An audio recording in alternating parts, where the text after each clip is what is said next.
There has been a massive issue using royalty-free samples and getting copyrighted and having your videos being claimed on YouTube. I will say this has gotten better, but I do want to do a video about this. This is going to be a very raw, unedited fireside chat style video. I do these every once in a while about different topics in the music world. And especially with me being both a YouTuber, knowing a lot about like the YouTube algorithm, the YouTube business, and everything that is YouTuber, and also being a musician, this is something I know a little all too well about. And like I said, I think things have been getting better, but it's still a massive issue for a tremendous amount of musicians. So let me explain what I'm talking about in case you don't know. Now, for any musician out there, you can go to a royalty-free music platform that contains samples. Splice Sounds is arguably the biggest. You sign up, you create an account, and you can download all these different samples from Splice Sounds and use them in your tracks. Whether it's a piano loop, a drum loop, a vocal loop, a synthesizer, any instrument or thing or musical thing you could think of, you can find a sample for. You can even download white noise on there or crowd effects, right? Or whatever. Now, legally, you can use, for most of those samples, pretty much all of those samples, you can use them in your tracks, release them commercially, and make money with those samples. You have the legal right to do so, right? So by you, let's say, using a bunch of, let's say, vocal samples from Splice or piano samples from Splice, you use them in your song, you then release that song on DistroKid, for example, or CD Baby, or TuneCore. It gets put on Spotify and Apple Music and Rdio and all these different platforms. You're legally allowed to make money. No issue there, right? No issue there. Very, very simple and straightforward. Here's where things get tricky, though, especially with YouTube, and that is this. It is YouTube Content ID. Now, if, let's say, I use a sample, like a vocal sample, for example, off Splice, and I use that vocal sample and I put it in my track, and it's very, I want to word this the right way because this is important for this video that adds a little bit of a curveball. But if I put that sample in my track and that particular sample is very noticeable, then you can clearly tell it's the same sample as before. I didn't warp it. I didn't edit it that much. I didn't pitch it up or down maybe. It's not like buried beneath the track, so to speak. Like it's very, very clear out in the front of the track. Let's say I go through a service and there's a bunch of them out there that allows my music to be found on other places on YouTube. Here's where things get really, really tricky. Is if I put my song into YouTube Content ID, or the YouTube platform or algorithm, and will scan my song, and any single time someone's using my song in their videos, that video will be copyrighted. It won't be taken down. It doesn't affect the creator's channel negatively. It's not like they get a strike, which is a different thing on YouTube. A strike is a big deal. But in terms of it getting copyrighted, all YouTube is saying, hey, we noticed you have copyrighted material in your video. You don't have to take it down. You can leave it up, but you're not going to make money from it. The money that you would make goes to the person who made that song. Here's the things that are really tricky. What happens if one person, and this happens a lot, it's been getting, like I said, both more popular, but also better at the same time, and it's very tricky. What if one person downloads that sample, uses it in their song, puts their song on YouTube Content ID, and now YouTube says anytime we hear this one vocal sample, which sounds like part of this song, because of course, there's no minimum section of how much you can or can't use. I've heard of some people saying, oh, if you use 4 seconds or less of a song, it's okay to put it on YouTube. Nope. Any time of that song can be found and copyrighted on YouTube. So if someone, let's say, does that, and then let's say, for me, I make a song and I happen to download that same exact vocal sample, and I then put it on YouTube, my song could get copyrighted. Here's where things get even more tricky now. Because on one end, it's like, well, one, we both have the legal rights to use that song. It's like, we're not doing anything wrong. Neither person is. And a lot of times in these situations, it's not like the artist, although I say the label usually is messed up, or the distributor, which I'll talk about in a second, but both people are doing something legal, right? They're using the same sample they legally purchased or legally obtained, They're using it in their song however they want. They have the legal rights to do so. They've both released their track on different music distribution services. However, because, let's say, person A was the first person to put it in YouTube Content ID, that means any single time somebody else uses that same exact vocal sample and puts it on YouTube, they will get copyrighted, and YouTube will say, oh, nope, we detected copyrighted material. This is not your content, it's theirs. And the hard part is both people are kind of in the right. This is where things get really, really, really tricky.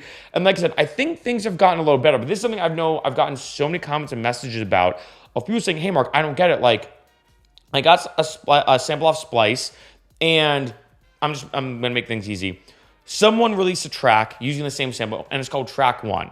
I'm releasing a song called track 2, and for some reason, YouTube's copyrighting my video or my song on YouTube saying, no, sorry, this is actually track 1. And it's weird because you're like, wait a minute, you're saying that my song is their song. None of their song appears in my song. None of their song appears in my video. But because you both happen to use the same exact sample on Splice, and they're both using it in a very easily detectable way, YouTube is thinking that your song actually contains part of their song, which means, therefore, your revenue that you should get off your video now goes to them. And this is something that's been getting a lot, like I said, it's been getting a lot more popular as things like Splice Sounds, like I said, have been getting significantly bigger, and a lot more people are using royalty-free samples. It's at the point now, like say if I'm on Splice and I hear like a cool little vocal loop, it's very common for me to be like going through SoundCloud or maybe listening to DJ mixes, and I hear the same vocal loop in numerous different songs. And it's kind of interesting too to be like, oh, it's kind of cool. This one artist used it in like a housey way, but then this one artist used it in like a bass song or very gritty dubstep type record, right? So it's sometimes interesting to hear.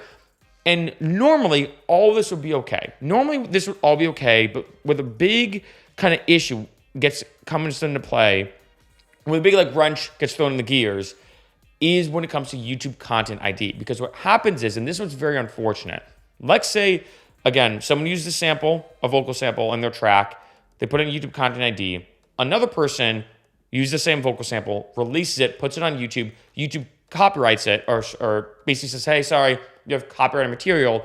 You do have the option to appeal it. You do have the option to basically say, hey, no, sorry, this is my own original work. I think here's what's happening. Like, we happen to both use the same sample, which we both have the legal rights to do so. So you can fight it. If let's say it is your actual song and it's just some weird kind of flagging by the algorithm because you both happen to use the same sample. So YouTube thinks, oh, well, you're using part of their song. Technically you are in a sense, but technically you're not.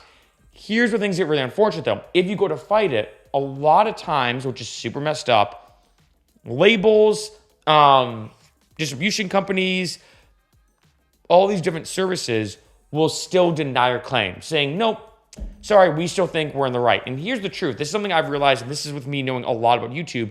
A lot of times these labels or these distribution services, these companies, they probably won't even review their claim because it's a bigger risk for you to fight it than it is for them to deny your claim. By you trying to fight it, you have two different options when you're fighting. You can like dispute it and then appeal it. It's a whole process. I could do an entire video about this in case you want me to, but it's a two-step process. You can first dispute it, saying, no, this is my song. Then they can deny it. Then you can go back to a third step and appeal it. An appeal is like a second dispute. You're reiterating saying, no, this is actually my song. And if you appeal it and they still deny it, if you appeal it, like I said, if you refute it, or argue with them a second time and they still deny it a second time in a row, you will get a strike, which is a massive issue on YouTube. If you get 3 strikes on your channel is terminated forever. So a strike is a big deal. Copyright, it's not really like a bad thing. It sounds like a big deal. The only thing that's really annoying, your song can still be up, but there's 2 big annoying things. One, any revenue from your video goes to that artist. The second thing, which I can't tell if this is worse or better than that, which is interesting, is for some reason, and it makes sense why, to an extent, it makes sense why, YouTube, in your video description, will say, hey, just letting you know, this video, and it says this to everyone, not just, oh, my throat, sorry. Let me have a quick sip of coffee. sometimes, in case you're curious, I always film these videos when I wake up. So sometimes I feel like I have like a some like morning voice, so to speak, in terms of me just trying to actually wake up and everything. Kind of, brush off the cobwebs, so to speak. But when it comes to this, and this is what gets really annoying, is one, like I said, the money from that video will go to this creator. Technically, it makes sense. If, let's say, I use Lady Gaga's song in one of my videos, should she get the money for that video? That's a whole other topic for a whole other video, but it makes some logical sense, even though in this case it is messed up. The second thing, though, is in the description of that video, to anybody who watches that video, it will say, hey, just letting you know, this video contains track 1 by Joe Schmo. And to me, that's even worse. Because if, like, say, I watch a video and I'm like, wow, this is a really good song, and I go in the description and it says, oh, YouTube says, hey, this is track 1 by Joe Schmo, then it's kind of weird where I'm like, oh, well, maybe I'm going to look into that song when they're two different songs, right? So YouTube is not only giving the revenue to the artist, but mislabeling that video of what song is actually in the video. And like I said, this is a result from both people, both artists, both of them are doing nothing wrong, to be honest, using the same sample in the same way. It's just that this first artist, unfortunately, was kind of the first one to get there, the first one to go to YouTube Content ID and put their song in it, and then anyone else uses any of that sample gets affected by this, right? And I've even had some artists tell me, I've done some videos about YouTube Content ID personally. Maybe I'm gonna do a follow-up video. I feel mixed about it still, if you should put your music in there in YouTube Content ID or not. Definitely a different subject for another video. My opinion's gone back and forth. Back in the day, I was like, don't ever do it for a bunch of different logistical reasons. Now I can see both sides, but one pro of putting your songs in the YouTube Content ID system is nobody can flag your own songs. That's a big thing a lot of artists are doing. They're saying, hey, as opposed to be sitting around waiting because I used a splice sample for someone to flag my song, I'm just gonna be first. I'm gonna put all my songs in the YouTube Content ID system just to almost protect myself more than anything. I don't care if other people use my own music.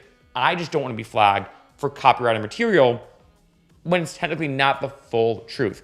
Now, there have been some developments with this. For example, a lot of companies now will say, hey, if you're gonna join us and you can put your songs in the YouTube Content ID database, you have to hit a check mark saying, my songs do not contain any royalty-free samples from any platform such as Splice Sounds. There's actually been advancements where a lot of companies won't work with you because they're like, hey, it gets too tricky. The legal things of who actually owns what and should this be a valid or not valid copyright, that doesn't make a lot of sense. The second thing that also I think needs to be a big change, and this is true for a lot of YouTubers out there, is a lot of YouTubers got their videos incorrectly copyrighted when they've done nothing wrong. And what's very annoying with YouTube, and any big YouTuber knows exactly what I'm talking about, YouTube, for whatever reason, will always favor the person copywriting the material, no matter how messed up it is, no matter how illegal it is. YouTube will always favor the person copywriting it than the person disputing the copyright. I mean, for example, and it'd be a huge issue, Sony, I'm making this up, could copyright this video, the one you're watching right now, and I could go in and dispute it, and it would be super annoying and tricky. I have to give a written statement, all this kind of stuff. But Sony could easily copyright this video, even though I've done nothing wrong in this video. There's no copyrighted material in this video, and it'd be very, very annoying. And there's a lot of companies out there that get created just to scam a lot of YouTubers out of all their money. Because let's say if Sony or another kind of scammy company copyrighted this video and just made something up, being like, oh, well, he mentioned this one word, and this one word is, I mean, they can make up any kind of BS. I mean, they could easily do that and take all the revenue from this video. And that's what's happening now with a lot of musicians. And I think that needs to change as well. Because like I said, for a lot of labels and services and stuff like that out there, a lot of these companies are saying, well, if someone argues with us saying that it's actually their material, we'll just deny their claim because it's pretty much a slap on the wrist to us, or maybe not even a slap on the wrist at all. And I know this is affecting a lot of artists. So what can we do moving forward? I'd say a couple different things. One, this is something just to be aware of. I can do a video in the future about how to accurately dispute it. I have had a lot of my music, I'll be honest, I use Splice Sounds a lot. I have had my music be copyrighted, and I fought those copyright claims and won almost all of them except one company, which this company was a nightmare to deal with. So I actually contacted YouTube, and luckily YouTube helped me out. So I guess I've pretty much won pretty much all the claims I've forgotten on YouTube, just because I've fought it, I've written the right thing, I've made sure to kind of cover my bases and whatnot. So the first thing is, I think, just understanding that you should, one, at least always dispute it, and how to dispute is the first thing.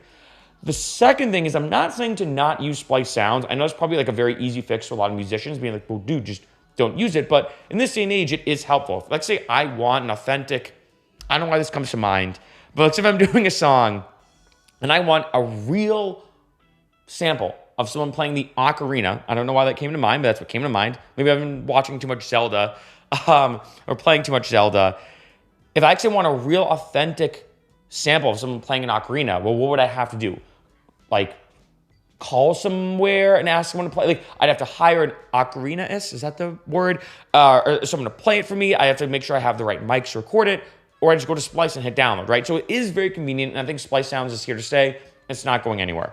So although, yes, an easy second fix is not used, I think the third one, and this is a big one, is to warp or edit the sample in such a way to make it more unique. I have done videos about this, that there have been a lot of musicians coming out saying, look, if you use a sample from Splice and you don't change it at all, it's not really that creative. Now, I do agree and disagree at the same time.